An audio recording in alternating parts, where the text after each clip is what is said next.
Now, in the last lesson, we talked about how you can take your photographs and create interesting graphic elements out of them and make an interesting layout. And in this lesson, we're going to take it a step further and take your photographs and give them a kind of cool illustrated look to them, almost look like they were drawn or even painted.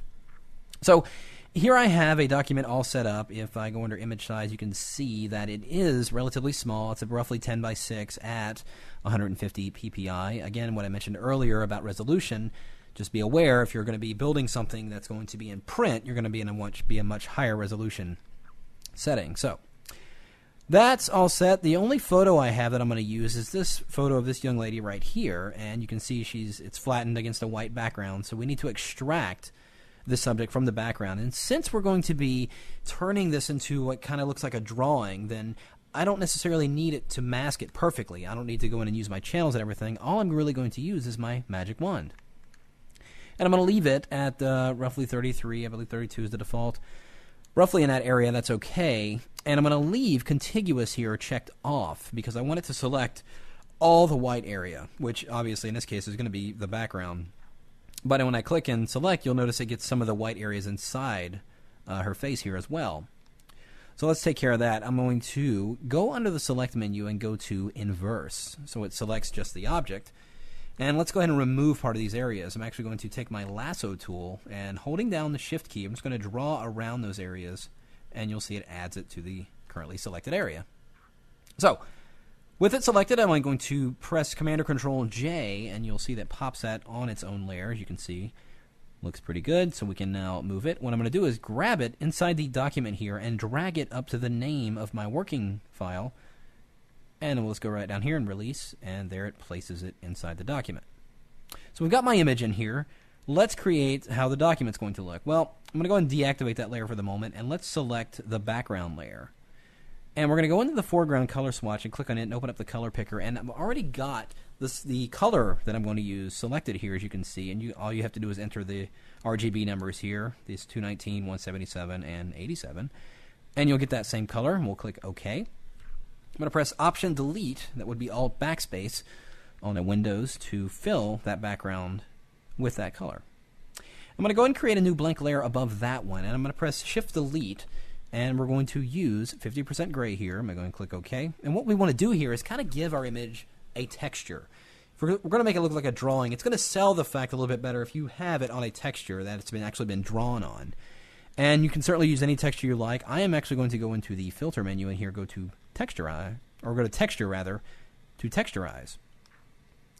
Or into the texturizer rather.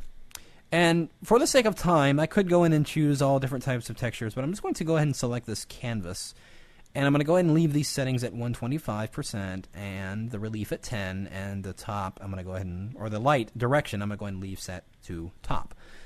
I'm going to click OK, and it applies that to that layer. Now the reason I wanted to do this on its own layer is because I want to have all my other graphic elements in between the background color and the texture layer. So I'm going to move this to the top of the layer order, and I'm always going to keep it there no matter what I add to this image. So let's go and move that up there. So now let's change the blend mode of this layer. I'm going to go ahead and change it to overlay. You'll see it applies a texture to my image there. Well, if I go ahead and activate that photograph that's now in between those layers, you'll see that it's picking up that texture. If I move it around, it's still picking up the texture. Everything looks good. So now we can process this photo so it can look like a drawing. Let's scale that in a little bit. I'm going to press Enter, and I'm going to go ahead and create a duplicate of this layer. I'm going to press Command or Control J, so I have two versions of this. And I'm going to remove the color information from this layer really quickly by pressing Shift Command U. That would be Shift Control U, and it will basically desaturate the image there, as you can see. Now with that layer still selected, I'm going to go into the filter menu down here to Stylize, Find Edges. That would be Find Edges, not Glowing Edges. Stylize, Find Edges, there it is. And what that's going to do is pretty much give me almost like a drawing effect. You can see it's giving me some really dark lines and everything like that. Now, I'm going to blend this with my image by simply changing the blend mode from normal to multiply, and that will only show the dark areas, basically giving me my sketch lines. So that'll be my sketch layer. So let's reselect this original layer, and as we did before, we're going to remove the color information. I'm going to press Shift-Command-U, and it will change that. And here's where we're going to play with the blend modes. And again, the blend modes are going to vary depending on what color background you're working on. So I'm going to try, let's see what color burn does. Probably a little much. Linear burn might be a little bit more what I'm looking for. I think that's going to work for me. But I want to lighten it up. I'm going to bring up my levels, and since I know I'm doing this for an effect, and I'm not necessarily correcting the image, I can apply the levels directly. Ordinarily, I'd probably use a adjustment layer. But in this case, I'm just going to press Command or Control L, and let's just lighten these areas up a little bit. Just to give it a little bit more detail, because it looked a little dark before. So let's just lighten that area up a little bit. And I think that will work. Now I'm going to apply one more effect to this. I'm going to go into the filter menu and go to Artistic, and we're going to go to Poster Edges.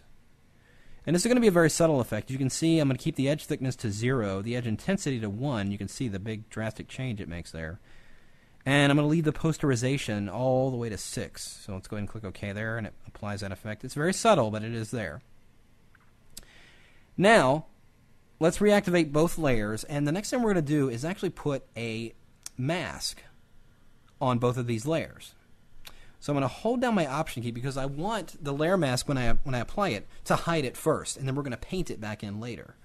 So I'm going to hold down the Option key, on PC the Alt key, and I'm just going to click the layer mask icon for this one, select this layer, holding down the Option Alt key, and we'll click a layer mask for that. So we have layer masks applied to each layer. So let's reselect the original image layer here, and I'm going to highlight the layer mask. Notice we're working directly on the layer mask, not the image itself. And we're going to go over and grab our brush tool. And let's get a very, very soft edge brush here. We'll get that 200 there. Making sure that we're painting with white, because we want to paint the white to reveal the image. And I'm just going to go in here and just start painting. Well, you can see my pressure sensitivity is on, and I don't want it to be. So let's go ahead and uncheck that in the shape dynamics. And let's go in here and start painting this image in. So I'm going to make my edge brush a little bit harder. I'm going to hold down the Shift key and hit my right bracket a couple times, and it will give me a little bit harder edge brush. There we go. And I'm just going to brush in certain areas here. Let's make that a little bit softer. Just brush in parts of this image. And it might be coming a little too harsh, so I can simply drop the opacity a little bit, and that will allow that texture to show a little bit better. Let's actually take this to about 85. I think I'm going to modify those levels a little bit, and that's the really cool thing about working with design is that you're not necessarily destroying it, you're just making it better. So if I push the gray slider in here a little bit, it's going to bring out those darker areas quite a bit more and make it look more like a drawing. I think that's what I'm going for right there. Okay. So let's paint in, back on that layer mask, let's paint in a few more areas here. Now, we're going to select that drawing layer. This is that layer right above it. We're going to select the layer mask on that. But now we're not going to paint it in like we did a moment ago. We're actually going to use something really cool. We're going to use this smudge tool, which is grouped right in here with the blur tool, if you just select smudge. And we want to get a really kind of spattery, scattery looking brush, like the one I had selected there. And just go into any of your scatter brushes and just select one. Let's grab, well, let's go ahead and use the one I've got here. So any one of these scatter brushes will do. And once you've got it selected, again, making sure we have the smudge tool selected, go in here into the options and make sure the strength is set pretty high. Not to 100, but let's keep it relatively high at about 90. And check on the finger painting. And this is really cool. It's going to give you kind of a way of brushing in that drawing layer, but not doing it so much at a brush will just bring it in as a whole. This will kind of give you a way of scattering it. And the way finger painting works is you paint, and then you smudge it around without releasing your mouse. So I'm just going to click and drag, and it's just going to bring in various parts of the drawing. All I'm doing is just clicking and dragging. If we Option or Alt click on the layer mask, this is all I'm doing. I'm just clicking and smearing that white in there. And that's what's making it visible is through those little varied white areas. So Option, click back on that, and that's how I'm bringing those areas back in. I'm just clicking and smudging the paint in. Kind of a cool way to bring that in, very subtle ways. See how it's just bringing in parts of it here and there? Just to give it a little bit of a drawing detail there. And now I'm going to do the same thing on this layer that we've got right here with the actual drawing. I'm going to get my brush again. I'm going to make that brush a little bit harder. I'm going to Shift right click, or right bracket rather, and just give this a little straight edge at the bottom of that area there. Because again, on that layer mask, we're going to use that same smudge tool and just give this kind of a smearing like it's a drawing. But before we do that, let's turn off the finger painting. We don't want it laying down any pixels while we're doing this. All we're doing is smearing the edge, this hard edge of that mask, to give it more of a drawing look there. Almost like it was drawn with markers or something like that. Pretty cool. Let's bring those areas in there. Maybe we can go up here and do some scattering there. But now it's starting to look like a little illustration. Just going to put this area in there. And you can just, depending on how much you want to reveal, just go in here and paint on areas you want to see or you don't want to see. Really, really cool. So let's see what it does. So that's doing it to a photo. Let's do it to a quick letter, actually. I'm going to take my text tool, and I'm just going to type X. And we can't see it because it filled with the same background color. So let's go ahead and bring this up, and we'll Option Delete, fill that with black. And I'm going to press Command or Control T to go ahead and free transform. Let's bring this up to size.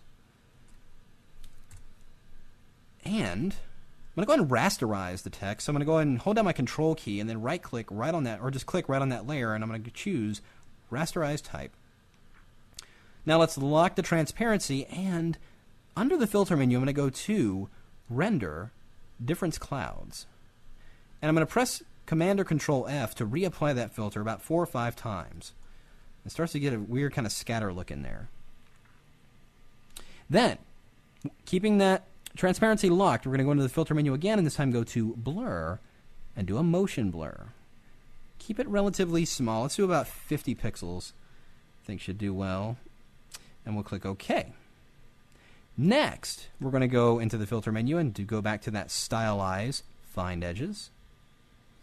And just like we did before, we're going to change the blend mode. Let's do Color Burn in this case and see what we get.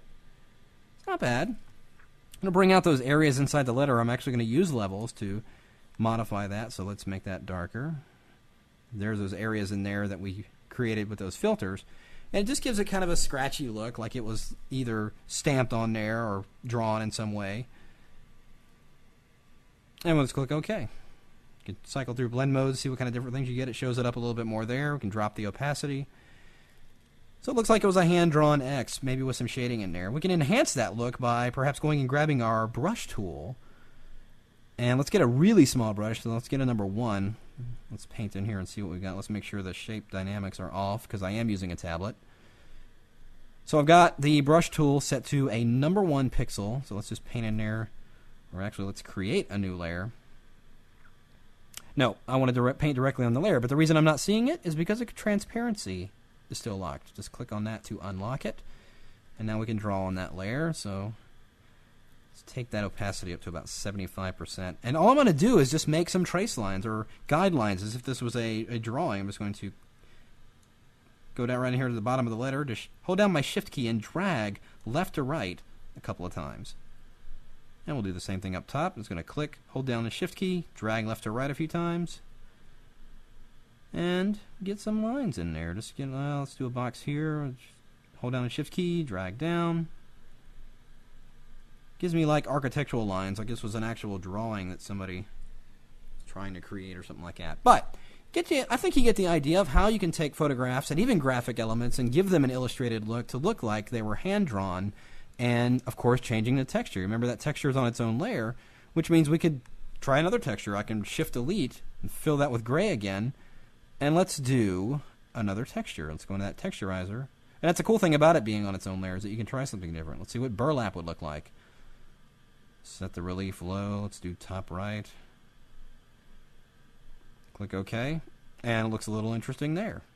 One last thing I want to do is... Here's another effect when you get around to finishing it. It looks kind of unfinished because it almost doesn't frame it in very well. Well, create a new blank layer. Make sure it's underneath the texture layer. And again, press Shift-Delete and use 50% gray to fill. Then, go into the layer styles right here, and we're going to choose Inner Glow. Now inside here, we're going to choose a color similar to that background. Let's get something of an orangey color, or just yellow color there. That's for the color. Set the blend mode to multiply. And the opacity, we're going to leave at 75 and increase the size a lot. You'll notice how it's starting to come in there. It looks pretty cool. But it's not blending with the background. Just simply go up into the blending options here and drop the fill opacity down to 0. Now you're seeing that. Let's go ahead and increase the opacity. So now you're seeing a kind of a vignette that's burning in there and giving me a very interesting effect. We could try a different blend mode. Color burn may do something. That's a little too bright. I think I like multiply. It makes it very subtle. So we'll go and click OK, and now it frames it within there. Again, it's on its own layer. So that's a cool way of creating illustrated effects with your photos, along with the graphic effects in the previous lesson. Cool stuff.